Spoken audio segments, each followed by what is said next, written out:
আসসালামু আলাইকুম। আশা রঙ্গন থেকে আপনাদের সকলকে জানাচ্ছি অনেক অনেক শুভেচ্ছা। আশা করছি সবাই ভালো আছেন, আলহামদুলিল্লাহ আমিও ভালো আছি। এখন বাজে একদম 9টা 10। আমি বসে বসে হোটেলের পরোটা খাচ্ছি। খাওয়া প্রায় শেষের দিকে। আমাদের তো এখনও রান্নার থালা আসে নাই, এই কারণে রুটিটা সাধারণত আমি বানাই না, অন্য অন্য রান্না করি।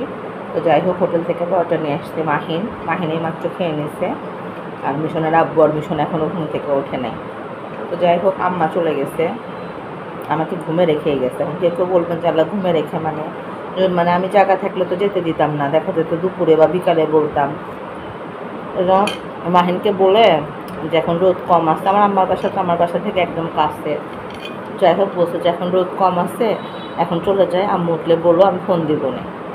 যাই হোক, আম্মার সাথে ফোনে কথা বললাম, রাগ করলাম যে আমি উঠি না, আগে চলে গেছো। তো যাই হোক, সবারই মানে ঈদের পরে কর্মব্যস্ততা বেড়ে গেছে। যাই হোক, সকালটা শুরু করে দিচ্ছি। খাচ্ছি হলো মোল্লার পরোটা আর ডাল। খেতে ইচ্ছা করতেছে না, বাট ওষুধ খেতে হবে, এই কারণে। তো যাই হোক, সকালটা না হয় শুরু করে দেই। এতদিন তো মা ছিল, একটা নিশ্চিন্তে ছিলাম। আজকে তো আর তা নাই, অনেক কাজ আছে বাসায়। আর আমার খালা গতকাল রাত পর্যন্ত বাসায় আসে নাই। এই হলো ঈদের অবস্থা। তো যাই হোক, সকালটা না হয় শুরু করে দিই। মাহিনের ছুটি শেষ, পড়াশোনা শুরু হয়ে গেছে। এখন 9:30 বাজে, একদম 12টা পর্যন্ত পড়বা, 4টা সাবজেক্ট শেষ করে উঠবা। আম্মু এক কাপ চা প্লিজ। তোমার শুধু চা চাই, এর জন্য আম্মু তোমার কাছে আসতেই চাই না। এক কাপ প্লিজ। তো যাই হোক, মাহিন যেহেতু চার কথা বললো, আমারও চা খেতে ইচ্ছা করতেছে। তো ভাবলাম যে চাটা তুলে দেই। আর আসলে মা যে কী জিনিস, থাকলে বোঝা যায় না, না থাকলে ঠিকই বোঝা যায়। আম্মা আজকে নাই, আজকে ঠিকই আমি 8টা 8:30-র মধ্যে উঠে পড়লাম। আর আম্মা যখন বাসায় থাকে দেখা যায় 10টা পর্যন্ত আম্মা ডাক দেয় না। আসলে মানুষ, আমার একটা ম্যাম বলছিল, আমার কলেজের ম্যাডাম ছিলেন, উনি বলছিল যে একটা সময় পর মানুষ বুঝতে পারে যে মা কতটা আপন। তা আসলে হয়তো তাই। তো যাই হোক, মাহিনকে চাটা দিয়ে আসলাম। মাহিন অবাক হয়ে গেল যে আম্মুকে বলার সাথে সাথে চা। এখন আমি আর মিশন শেষ করি, ওর বাবা এখনও ঘুমাচ্ছে। তো যাই হোক, এটা শেষ করে কী আর বলবো, মানে বাসায় যত জিনিসই বানাই না কেন, ততই জায়গা কম পড়ে, ততই জায়গা মনে হয় কম হয়ে যায়। এখানে দুইটা জুতার সেলফে জুতা আটে না, এলোমেলো এলোমেলো করে সব রাখা হচ্ছে। তো ভাবলাম যে আমার ফ্ল্যাটের সামনের মানে লোক তো এখন নাই, বাসা তালা। তো ভাবলাম যে একটু নিরিবিলি এটা গোছায় ফেলি। তো 2টা জুতার র্যাক একটু গোছায় নিলাম। তারপর আসলাম ভাতের কাছে। আর যেটা বলতেছিলাম, যে আমার ম্যাম আমাকে বলছিল যে মানুষ একটা সময়, যে একটা বয়সের পরে যে মেয়েরা ঠিকই বোঝে যে মাই সবচেয়ে পৃথিবীর সবচেয়ে আপনজন, তার চেয়ে আপনজন আর কেউ হতে পারে না। মানে মা যখন খারাপ লাগে, এখন এটা আমি ফিল করি যে মার কাছে বসলে বা মার মুখের দিকে তাকাইলে অনেক কষ্ট দেখা যায়, কমে যায়।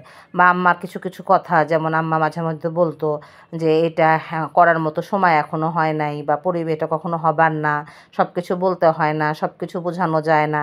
তখন খুব রাগ উঠতো, খুব কষ্ট হইতো যে আম্মা এগুলো কি বলে, কেন বলা যাবে না, কেন বোঝানো যাবে না, কিসের আবার সময়, যা ইচ্ছা তাই করা যাবে।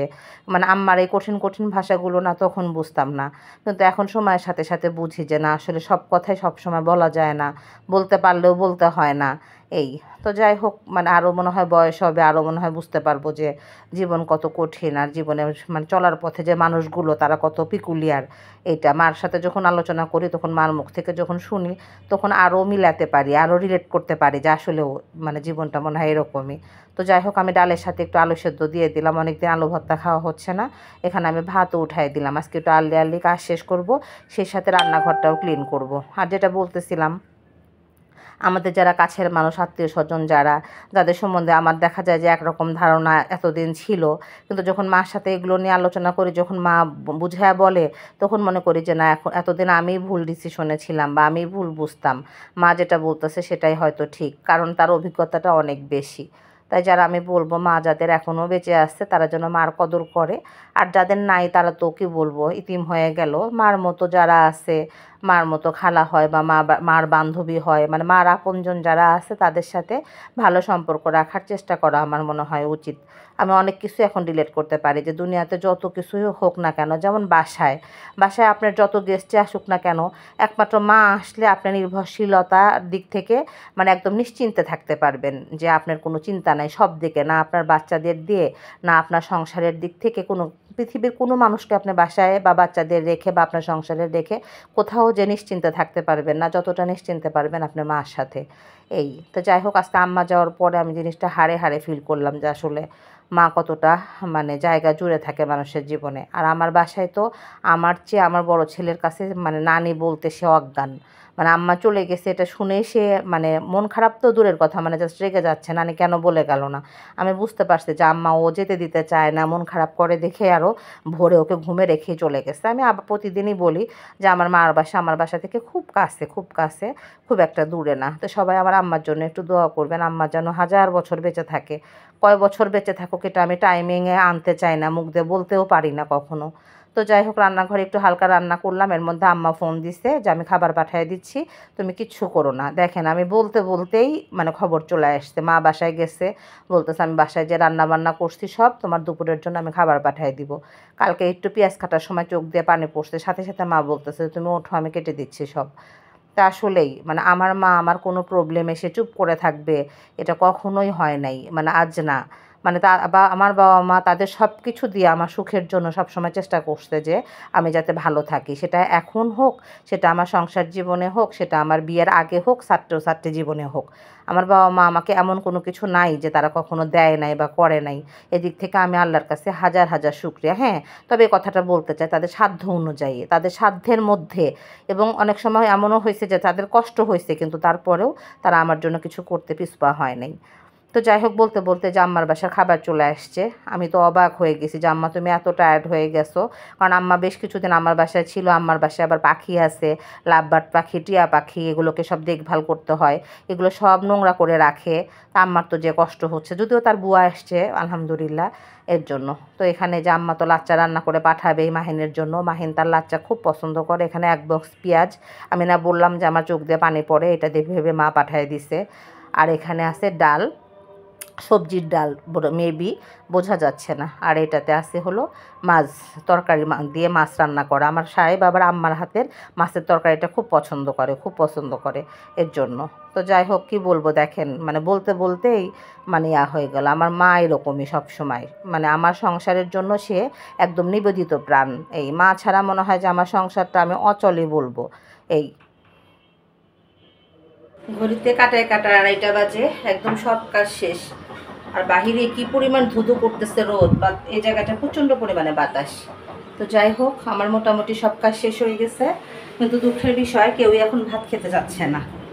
তো আম্মা তো সেমাই রান্না করে পাঠাইছে, তরকারি রান্না করে পাঠাইছে, এর জন্য মিশর আব্বু খাচ্ছে। মাহিনকে দেখাবো না ক্যামেরায়, ও না মাহিন গেঞ্জি পরা আছে, হাই বলো তো আব্বু। মাহিন সাজুকুতু ছাড়া ক্যামেরায় আসতে চায় না। আর এখানে আছে মাহিনের আব্বু, হাই বলো। তারা কেউ এখন ভাত খেতেই চাচ্ছে না, এর জন্য আমিও জোরাজোরি করলাম না। তারা দুজনে কি যেন একটা মুভি দেখতেছে। কি মুভি এটা আব্বু? নাম জানো না? ও আচ্ছা। তো যাই হোক, আকিনিবা অধীর আগ্রহ দিয়ে মানে মনোযোগ সহকারে দেখতেছে দুজনে। আমিও ভাবতেছি যে আমিও ভাত, এখন আর খুব এত গরম লাগতেছে তা বলার মতো না। বড় ছেলে নামাজ পড়ে এসে ভাত খেয়ে আজকে সব কাজ সে যেন কেন উল্টা করলো বুঝলাম না। মানে ভাত খেয়ে তারপর সে নামাজ পড়ে এসে ভাত খাইছে, ভাত খেয়ে এসে গোসলে গেল। যে আম্মার বাসায় একটু গেছিল, এর জন্য তার টাইমিংটা একটু এলোমেলো হয়ে গেছে। কি করবো, সবসময় তার একমতো চলা যায় না। মার বাসায় তো কারো না কারো যেতে হয়। আম্মা ফোন করছে যে মিশনকে পাঠিয়ে দাও, আম্মা হয়তো কাজের লোকদের এরকম পায় নাই। সাধারণত চেষ্টা করে বুয়াদের কাছে সব কিছু পাঠাবে, সবসময় সময় সুযোগ এরকম হয় না। দাও মাহিন দাও। মাহিন যদি আজকে ঘর নোংরা করছে, তুমি খাটটা কি ওদিকে তাকাও, নিচে তাকাও। আর একটু আজকে যদি খালি আমি একটু এলোমেলো কোথাও দেখছি, তুমি সারা বাসায় এলোমেলো কেউ করে না মাহিন, তুমি এটা জানে রেখো। না কেউ না। হ্যাঁ বলছি, যেটা সত্যি কথা সেটা তো বলতেই হবে। আচ্ছা মনে রাখবো। এটা পানি ফেলে ফেলে দিনে নিচে। যাই হোক, এখন একদম এসির মধ্যে ঢুকবো, আসলে নামাজের সময় ইনশাল্লাহ বের হবো। গরম লাগতেছে প্রচণ্ড, তবে একদিক থেকে ভালো লাগতেছে। আজকে একটু আর্লি ঘুম থেকে উঠছিলাম, এই কারণে 2টার মধ্যে মোটামুটি সব কাজই শেষ করে একদম নিজের কাজগুলো যেগুলো আছে সেগুলো শেষ করতে পারছি। আর আমি তো সবসময় লেটে উঠি, আম্মা থাকলে আরও লেটে উঠি, যেটা একদম খুব বাজে মানে হয়ে দাঁড়ায়। ঠিক সময় সব কিছু শেষ হয় না। এই আজকে মোটামুটি সব শেষ হয়ে গেছে, একদম দেয়ালগুলো মনে হয় ঝকঝক করতেছে, সুন্দর করে একদম ক্লিন করে দিছি। এই কাজের মতো করে কাজ না করলে কি ভালো লাগে?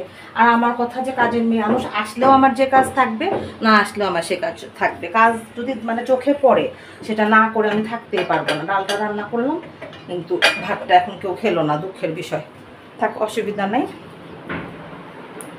টেবিলটা জাস্ট একটু গোছায় রেখে চলে যাই।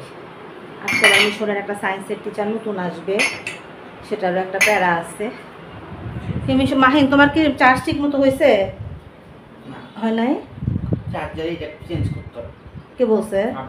ও, কেন এটা ঠিক করতে হবে? কেন নষ্ট করে ফেলছো তুমি? দেখি দেখি কোনটা ঠিক করতে হবে, আমাকে দেখাও, আমাকে দেখাও। এটা? ও, বুঝতে পারছি। তুমি যদি তাড়াহুড়া করে দাও যে, এটাই কারণ। এটা ছাড়া এত তাড়াতাড়ি তোমাকে না কি আর বলবো।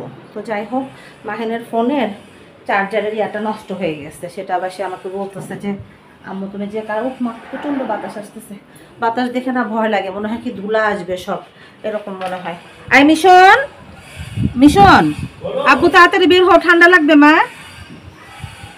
ঠান্ডা লাগলে সমস্যা, বের হয়ে যাও। তো যাই হোক, দুই ছেলেই বাথরুমে মানে গোসলে ঢুকতে চায় না, ঢুকলে আর বের হতে চায় না। এরা যে কবে বড় হবে তার মানে আমি আর বুঝতে পারি না। মিশন কিন্তু বড় হয়ে গেছে, মিশন একই অবস্থা, 1 ঘন্টা যে অসময়ে বসে থাকে। সব শুকিয়ে গেছে, বাতাস আছে তো এই কারণে সমস্যা হয়নি। তো যাই হোক, মোটামুটি খালা আসে নাই, তারপরে কাজ আগায় গেল অনেকখানি। এই আজকে হয়তো চলে আসবে, আগামীকাল থেকে আশা করছি আসবে। না আসলে মনে করবো যে ওনার একদম বিবেকই নাই, ওনাদের বিবেক একটু কমই থাকে। তারপরেও এই দুটা মাহিনকে দিয়ে আসি। মাহিন আব্বু, এই দুটো একটু মানে ইয়া করে নিচে ডয়ারে রাখবা মা, ও তলাটা না মা, এই ইয়াটা তোমার বেসিংয়ের তলাটা, নিচের ডয়ার একদম, হ্যাঁ লাস্টের ডয়ার। তো যাই হোক, আবার দেখা হবে বিকালে ইনশাল্লাহ। ইনশাল্লাহ এগুলো আমার সংসারের ভাবচক্কর।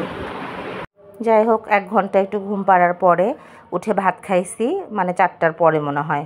তারপরে তো চা বানাতেই হবে, এই বিকালবেলার চা এটা, সাহেব যেহেতু বাসায়, তো ভাবলাম যে চাটা রেডি করে দেই। মিশন বলতেছে আম্মু তাড়াতাড়ি চা দাও, চা খেয়ে বাইরে যাব। তো যাই হোক, চাটা বানায় ফেললাম। আজকে অনেক কথা বললাম ফ্যামিলির। আসলে আমাদের ছোট পরিবার তো, আব্বা আম্মা আমরা 2টা বোনই। এই তো যাই হোক, আমার ছোটো বোনটা একটু রিজার্ভ, একটু মিশুক কম, আব্বা আম্মার সাথে অ্যাটাচড আমি বেশি। তো যাই হোক, সেটাই বারবার বলার চেষ্টা করতেছিলাম। মা অলরেডি ফোন দিয়ে দিছে যে রাতের খাবার নিয়েও টেনশন করো না, আমি রাতেও খাবারটা পাঠিয়ে দেবো। কিন্তু আমি না করে দিছি যে আম্মা লাগবে না, যা যা আছে সব কিছু দিয়ে রাতে হয়ে যাবে। তো এই হলো আমাদের জীবন। অনেক দিন পর সেই আগের জায়গায় বসে ভিডিও করতেছি।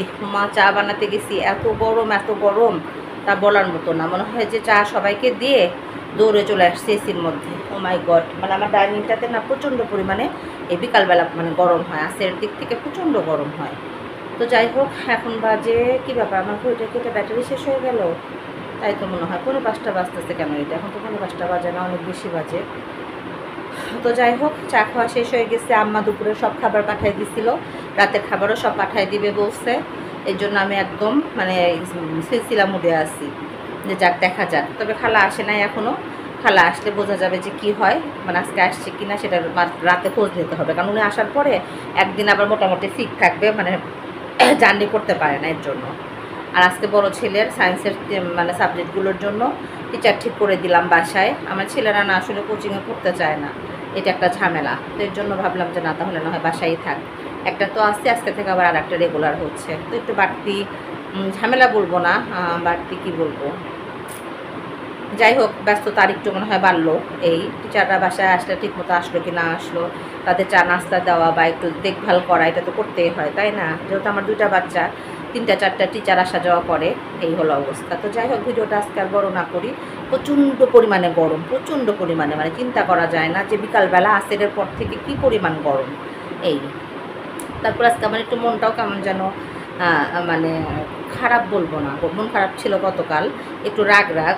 মানে আমরা কেমন, আমি আমার সাহেব আমার বাচ্চারা কখনোই মানে আমাদের চোখের সামনে কোনো কিছু দেখলে বা কারো কোনো কিছু দেখলে এটা আমাদের লাগবে বা আমার লাগবে। আমার সাহেব প্রচণ্ড পরিমাণে ভদ্র একটা মানুষ, তার ছেলেরাও মাশাআল্লাহ তার মতো। আমি একটু অভদ্র থাকলেও আমি এরকম না যে কারো কিছু দেখলে সেটা আমার লাগবে, নিতে হবে, কিনতে হবে, এরকম না। মানে আমার এই পেজে বা ফেসবুকে আমারটা দেখে মানে বোঝা যায় না যে মানে কি বলে এটা, অনুকরণ করা ভালো কিন্তু অনুসরণ করা ভালো না। এই জিনিসটা আমি আসলে একটু খেয়াল করছি তো এই আসরের পরে, মানে মনটা কেমন যেন একটা অস্বস্তি অস্বস্তি লাগতেছে, যে মানুষের মন এত মানে কি বলবো, মানুষ মনে হয় বোঝেও না। আমরা যে খালি অশিক্ষিত মানুষদের দোষ দিই তা না, মানে শিক্ষিত মানুষরাও না এরকম অরুচিকর থাকে, যে একটা কিছু কেউ করলে সেটা তাকে করে দেখাই দিতে হবে, যে দেখো তুমি করছো আমিও করে পারি, এরকম। তো যাই হোক, মানে এর জন্য একটু মনটা কেমন যেন, মানে বলে না যে মানুষ যেমন একটা ড্রেস পরলে ড্রেস যেমন একটু ভিজে গেলে কেমন যেন একটা অস্বস্তি লাগে, এই সময়টা আমার কেন যেন এই ব্যাপারটা নিয়ে অস্বস্তি লাগতেছে। তো যাই হোক, আজ এই পর্যন্তই। সবাই ভালো থাকবেন, সুস্থ থাকবেন, আশার অঙ্গনের সঙ্গে থাকবেন, আমার চ্যানেলটি সাবস্ক্রাইব করবেন, সেই সাথে গঠনমূলক সমালোচনা করবেন। তবে আজ এই পর্যন্তই, আল্লাহ হাফেজ।